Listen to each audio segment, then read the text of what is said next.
ہم نہ اپنے بچوں کو بعض ایسی چیزوں سے منع نہیں کرتے جن سے منع کرنا بڑا ضروری ہوتا ہے۔ یقیناً جب کسی چیز سے کسی کو منع کیا جائے تو بعض اوقات اسے اچھا نہیں بھی لگتا، اور بعض اوقات ایسا بھی ہوتا ہے کہ لوگ تکلیف محسوس کرتے ہیں۔ اس لیے امر بالمعروف کرنا تو آسان ہوتا ہے، پر نہیں عن المنکر کرنا ذرا مشکل ہوتا ہے۔ آپ کسی کو کسی کام سے روکیں کہ یار یہ نہیں کرنا تو تھوڑا مشکل ہوتا ہے، اگرچہ مزیدار ہے، لیکن جو روحیں صائب ہوتی ہیں، صاف ہوتی ہیں، پاکیزہ ہوتی ہیں۔ بزرگوں کو بٹھا دیں، اچھا ٹھیک۔ جو روحیں پاک ہوتی ہیں ان کو آپ کسی کام سے منع کریں تو وہ اس میں حسن محسوس کرتی ہیں، پاکیزگی محسوس کرتی ہیں۔ آپ کی توجہ ہے میری بات پر؟ تو سمجھانا چاہیے، اپنی اولادوں کی تربیت کرنی چاہیے۔ مسجد نبوی شریف میں صدقے کی کھجوروں کا ڈھیر لگا ہوا تھا، تو امام حسن رضی اللہ تعالیٰ عنہ کی عمر مبارک ابھی بظاہر بڑی چھوٹی تھی، تو امام صاحب نے ایک کھجور اٹھا کے منہ میں رکھ لی۔ چھوٹی عمر ہے، کھجوریں صدقے کی۔ اللہ کے حبیب صلی اللہ تعالیٰ علیہ وسلم نے مقدس انگلی منہ میں ڈال کے کھجور نکال دی، فرمایا بیٹا یہ صدقہ میری اولاد کے لیے جائز نہیں ہے۔ آپ جب بڑی بنیادوں پر تربیت کرتے ہیں نا، بڑی بنیادوں پر، یعنی ایک ایک لقمہ حضور نے ہمیں، انہوں نے کیا لینا تھا، بلند لوگ تھے، کیا کھانا تھا، یہ تو ہماری تربیت کے لیے تھا۔ اپنی اولادوں کو جب ہم پابندیاں سمجھا دیتے ہیں نا، حد بندی، کہ بھئی یہ کرنا ہے، یہ ہمارا حق ہے اور یہ ہمارا حق نہیں ہے، تو پھر بچے جو ہیں وہ سمجھدار ہو جاتے ہیں۔ ان کو جب تک حدود کا قائل نہ کیا جائے، تمیز نہ دی جائے کہ یہ تیرے لیے جائز ہے اور یہ جائز نہیں ہے، اتنی دیر تک پھر ماحول بہتر نہیں ہوتا۔ پھر اس سے اگلی بات، ایک تو یہ کہ رزق ہمیشہ ہمیں اپنے بچوں کو حلال اور طیب دینا چاہیے۔ نبی پاک علیہ الصلوۃ والسلام نے فرمایا ہے کہ جو وجود حرام سے پلے گا وہ جنت میں نہیں جائے گا۔ رزق حلال نورانیت پیدا کرتا ہے، پاکیزگی آتی ہے افکار میں بھی، دل میں بھی، روح میں بھی۔ تو رزق کی پاکیزگی اہل بیت کا دیا ہوا پہلا سبق ہے ہمیں۔ دوسری بات یہ ہے کہ ساری دنیا سے لوگ تعلق بنا لیتے ہیں،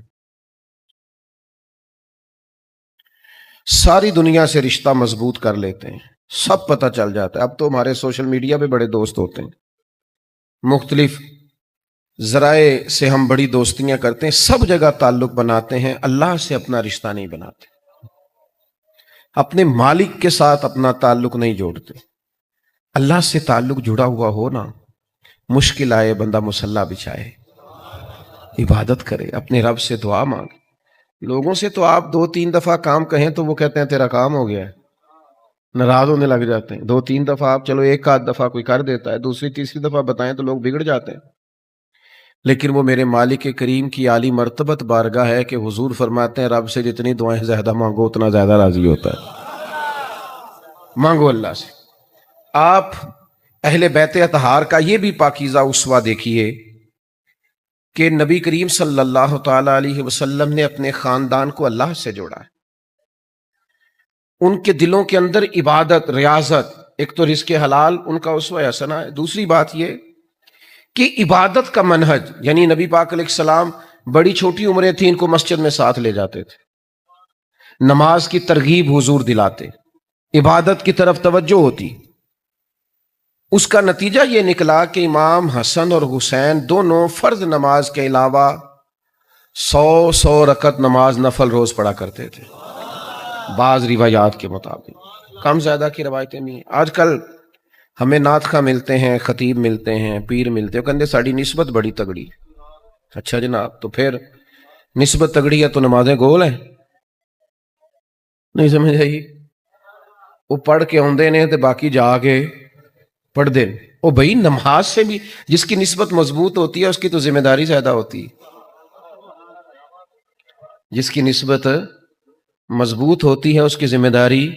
سب سیاں رل پانی نو چلیاں، پر کوئی مڑ سی بھر کے تے جنہاں نے بھر کے سر تے چایا وہ تے قدم رکھن ڈر ڈر کے، جن کے سر پہ ذمہ داری ہے وہ قدم رکھن، وہ تو ڈرتے پھرتے ہیں۔ زیادہ حساس ہوتے ہیں، زیادہ عبادت سے خاص تعلق ہے نبی پاک کے گھرانے کا، خاص. یعنی امام حسن فرماتے میں نے اپنی اماں کو دیکھا، میری ماں سیدہ پاک ساری رات ہی نماز پڑھا کرتی، ساری رات عبادت کرتی. لوگ عبادت پر توجہ نہیں دیتے. میں ہر جگہ پہ کہتا ہوں آج کل کہ فجر کی نماز میں تو بندہ ملتا ہی کوئی نہیں، 2-4 لوگ مسجد میں. آپ اندازہ کر، سب سو رہے ہیں، آدھی رات تک موبائل دیکھا ہے، سو گئے نماز کے ٹائم. تو بھیا نماز سے تعلق حسنین کریمین کا. حضرت عبداللہ بن عمر رضی اللہ تعالیٰ عنہ نے امام حسین کی شہادت پر اہل کوفہ سے کہا تھا تم نے اس آدمی کو شہید کیا جو کثرت سے نفل پڑھنے والے اور کثرت سے روزے رکھنے والے تھے، کثرت کے ساتھ اللہ کے حضور حاضری دینے والے. 25 حج کیے ہیں دونوں بھائیوں نے، لیکن مدینے سے جب بھی جاتے تھے پیدل جاتے تھے. تو امام حسین ایک سال کہنے لگے امام حسن سے کہ سواری پہ نہ بیٹھ جائیں. فرمانے لگے میں رب کی عدالت میں حاضر ہو رہا ہوں تو میں سواری پہ بیٹھ کے جاؤں؟ میں اس کے حضور حاضری پیش کرنے جا رہا ہوں. عبادات سے تعلق حضور کی اولاد پاک کا. اور پھر تیسری بات، آپ سیرت کی ساری کتابیں پڑھیں، جتنی اہل بیت اطہار کی سیرت اور سوانے پہ لکھی گئی ہیں ساری پڑھ کے دیکھیں. ہر سیرت نے نگار نے لکھا ہے کہ مہینہ مہینہ گھر میں چولہا نہیں جلتا تھا. سب کو پڑھنے یہی لکھا ہے 2-2 3-3 4-4 چاند گزر گئے پر کھجور پانی پہ گزارا ہے. لیکن جس نے یہ لکھا ہے نا مہینہ مہینہ چولہا نہیں جلا، اس نے 2 صفحے چھوڑ کے یہ بھی لکھا ہے کہ جو دروازے پہ مانگنے آیا اسے جھولی بھر کے عطا کیا. کچھ بیچ کے بھی دینا پڑا ہے نا. ایک بار سیدہ پاک نے کمبل بیچ کے بھی مہمان نوازی کر دی. کسی طریقے سے بھی اللہ کے راہ میں بانٹنا پڑا ہے تو بانٹا ہے. وہ راہ خدا میں خرچ کرنے سے رکے. ویسے بھی درویش کہتے ہیں مالاں والے سخی نہیں ہوندے، وہ تو جوڑ جوڑ کے رکھ دے نے تاں ہی تے مالاں والے ہوندے نے. الا ماشاءاللہ مالاں والے سخی نہیں ہوندے تے سخیاں مال نہیں ہوندا. ایتھے اوتھے دوویں جہانی سخی کنگال نہیں ہوندا. آپ بانٹیں، اللہ کے رستے میں بانٹیں. بڑا ہی بانٹا ہے، سیدہ پاک نے بھی بانٹا ہے، مولا علی نے بھی بانٹا ہے، امام حسن نے بھی بانٹا ہے، امام حسین، اور بڑا ہی بانٹا ہے. داتا گانج بخش علی حجویری رحمۃ اللہ علیہ کشف المحجوب شریف میں فرماتے ہیں کہ ایک سائل آیا امام حسین کی بارگاہ میں، کہا مجھے کچھ عطا کیجئے. تو فرمایا یار تھوڑا انتظار کر، شاید کچھ چیز آ جائے. بظاہر تو اس وقت گھر میں کوئی شے نہیں. تو تھوڑی دیر کے بعد 1000 دینار آیا. ایک بابا سارے پیسے ہوں سا جی. 1000 دینار آیا. ہم نے فقیر کو دینا ہو تو سب سے چھوٹا نوٹ ڈھونڈتے ہیں، سب سے چھوٹا. 1000 دینار آیا، امام حسین نے اٹھا کے سارا ہی اس فقیر کو دے دیا. اور مزے کی بات دے کے کہنے لگے یار معاف کرنا، تجھے انتظار کرنا پڑا ہے. اور یہ بھی معاف کرنا، گھر میں اتنے ہی تھے، زیادہ ہوتے تو زیادہ دے دیتا. یہ سخاوت. لوگ نہ صرف کہتے ہیں امام حسین کربلا میں آئے، تو میں کہتا ہوں اس سے پہلے کہاں تھے؟ 53-54 سال کی عمر مبارک میں آپ شہید ہوئے ہیں، تو اس سے پہلے کا کردار تو بیان کرو. بتاؤ کہ پہلے بہت بڑے نمازی تھے، بتاؤ بہت بڑے سخی تھے، بہت بڑے غریب نواز تھے، بہت بڑے. امام زین العابدین فرماتے ابا جی گزر رہے تھے امام حسین تو غریب روٹی کھا رہے تھے سڑک کے کنارے بیٹھ کے.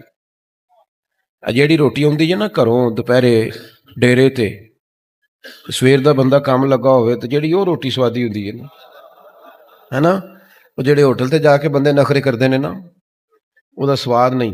میں ایک باری اپنے ابا جی نے پوچھا، میں کہ تانوں کھانے کی پسند ہے؟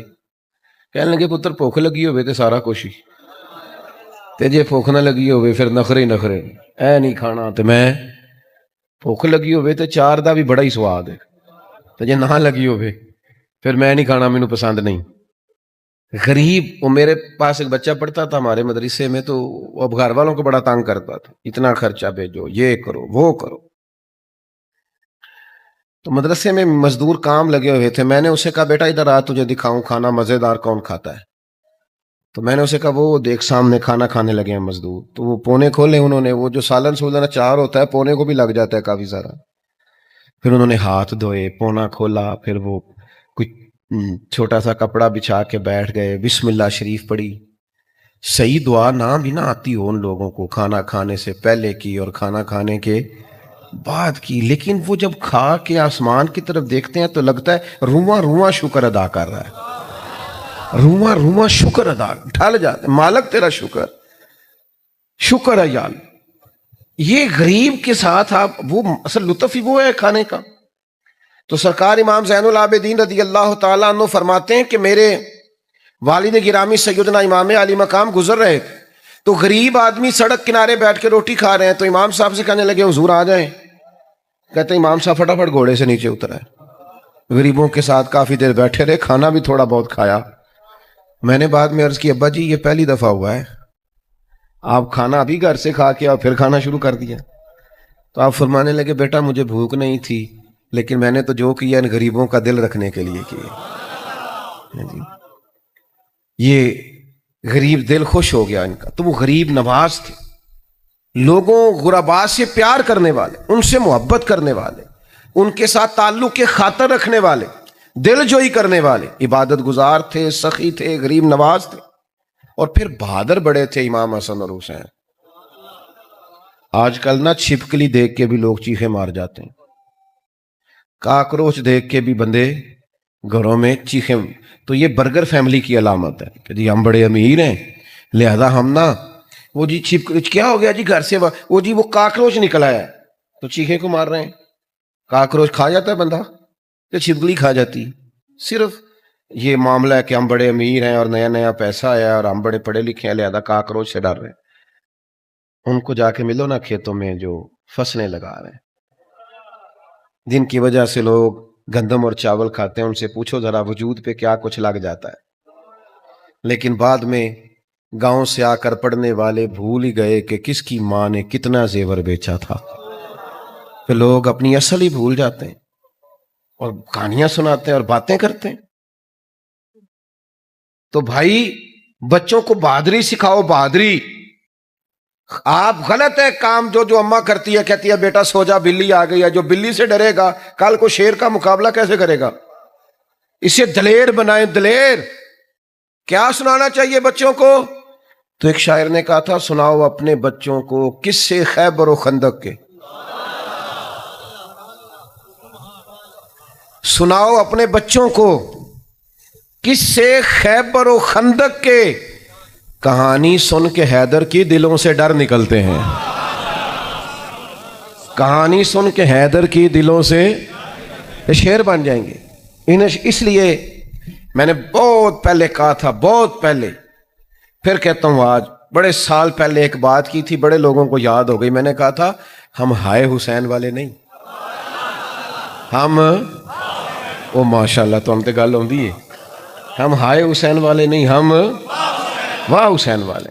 وہ یہ جو ہے نا بڑے مظلوم اور بڑی تکلیف اور بڑے ہائے، نا یہ تو مولا علی کا گھر ہے، اور علی کا گھر تو وہ گھر ہے کہ جس گھر کا ہر ایک بچہ جسے دیکھو وہی شیر خدا معلوم ہوتا ہے۔ یہ شیر ہیں، یہ آپ نے کیسے کہہ دیا ڈرتے تھے تو بڑے پریشان تھے؟ نا دلیر۔ جس وقت بلوانیوں نے سیدنا امام حسین رضی اللہ تعالیٰ عنہ پہ حملہ کیا ہے تو سب سے زیادہ مشکل دروازے پہ کھڑے ہونا تھا۔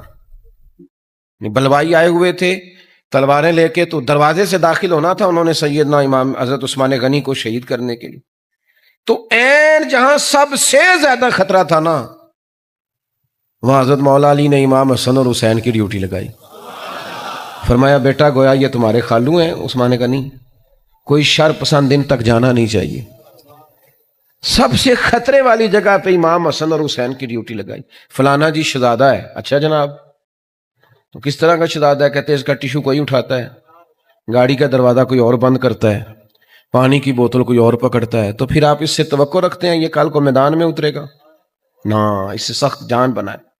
حسنین کریمین، آپ ذرا دیکھیں نا، امام حسن اور امام حسین حضور کے سامنے ایک دوسرے کے ساتھ پنجہ لڑا رہے ہیں، کشتی کر رہے ہیں، تو حضور بار بار فرماتے ہیں حسن ذرا حسین کو پکڑو، حسن ذرا ادھر سے پکڑو۔ تو سیدہ پاک اندر سے بولی یا رسول اللہ آپ چھوٹے کو بتائیں، آپ بڑے کو بتا رہے ہیں۔ تو حضور فرمانے لگے ایک کو میں بتا رہا ہوں، ایک کو جبریل امین بتا رہے ہیں۔ ان کی جہاد کے لیے تیاری ہو رہی ہے، ٹریننگ ہو رہی ہے۔